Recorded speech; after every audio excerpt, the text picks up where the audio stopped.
Mari kita ucapkan selamat kepada bangsa Republik Indonesia yang telah berhasil meraih prestasi di mata dunia. Indonesia menempati peringkat ketiga atas kasus COVID harian terbanyak di dunia, sebanyak 38.000 kasus, dengan rata-rata 31.000 dalam 7 hari terakhir, per 9 Juli 2021.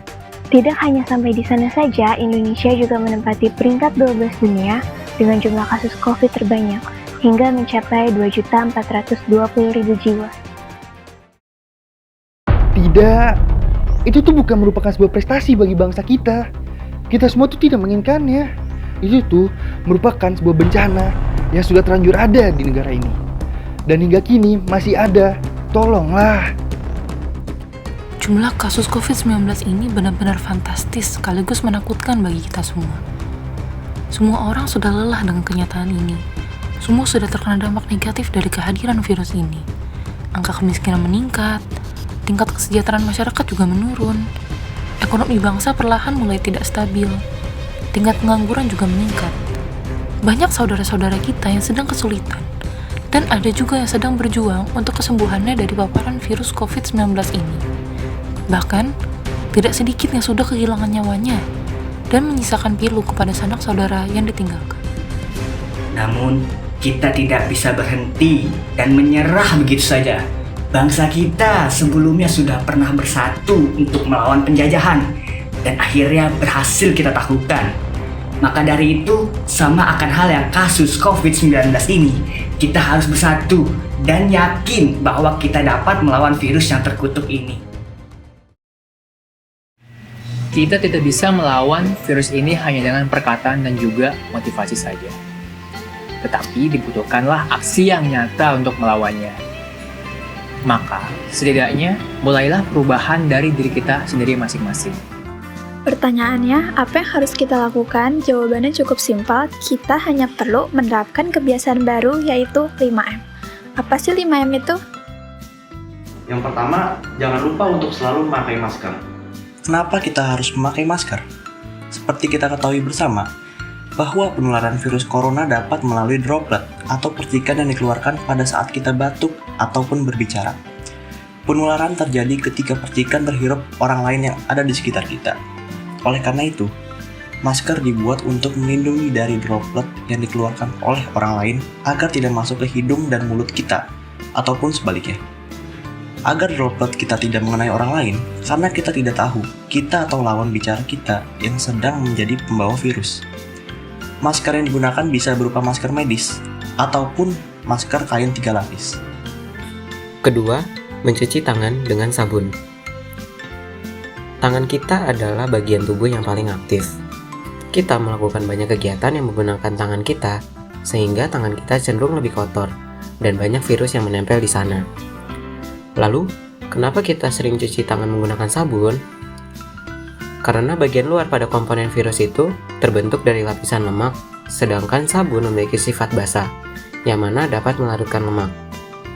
Nah, dengan kita rutin mencuci tangan, kita menggunakan sabun di air mengalir, maka virus yang menempel pada tangan kita akan segera mati, karena lapisan lemak pada virus akan larut dengan sabun.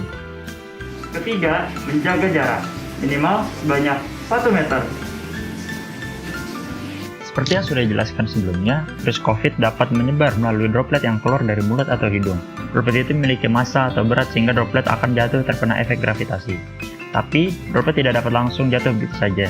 Ia dapat melayang di udara sejauh 1 meter dari sumbernya, yaitu mulut atau hidung orang ketika bersin. Maka dari itu, kita harus menjaga jarak sejauh 1-2 meter dengan orang lain untuk menghindari terkena paparan dari droplet. Yang keempat, yaitu menghindari kerumunan. Hal ini berkaitan dengan penjelasan sebelumnya, yaitu menjaga jarak. Di mana ketika kita berada dalam kerumunan, apalagi di dalam ruangan yang tertutup, maka virus akan lebih cepat menyebar dan membuat kita tertular.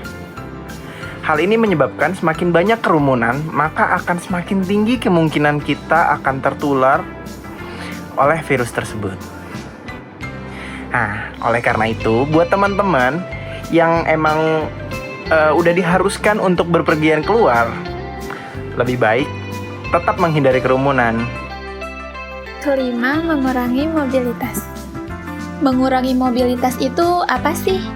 Jadi, mengurangi mobilitas itu sebenarnya sudah dianjurkan dari awal masuknya virus COVID-19 di Indonesia. PPKM, pemberlakuan pembatasan kegiatan masyarakat ini, merupakan salah satu usaha untuk mengurangi mobilitas. Jika kita sering melakukan mobilitas keluar rumah, maka kemungkinan kita terpapar virus COVID-19 juga semakin besar. Kita juga ada kemungkinan untuk menyebarkan virus ke orang lain loh, walaupun kita tidak dalam kondisi sakit. Jadi, jangan karena kita merasa sehat, terus bisa seenaknya keluar kapanpun. Maka dari itu, alangkah bijaknya jika kita tetap melakukan kegiatan dari rumah. Kalau memang kita harus berkegiatan di luar rumah, wajib hukumnya untuk tetap menerapkan protokol kesehatan ya. Oke, mungkin kita tidak nyaman dengan adanya protokol kesehatan di UM ini. Namun, inilah langkah nyata dari kita demi kebaikan bersama yang lebih besar. Virus ini ada. Serius. Terpapar virus ini sangat tidak enak. Banyak biaya yang harus dikeluarkan, banyak tenaga yang harus dikerahkan, banyak kesedihan yang harus dilalui dan sebagainya. Untuk saat ini, mari turunkan ego kita dan patuhi protokol kesehatan. Kami yakin ini tidak akan berlangsung begitu lama. Dengan adanya usaha dan doa dari kita semua, kita harus yakin bahwa kita dapat mencegah penyebaran kasus COVID-19 ini dan mengusir dari negeri tercinta kita ini. Mari bersama Melawan virus COVID-19 Dengan menerapkan Protokol kesehatan 5M. bersama Bersama kita bisa. Allahu Akbar.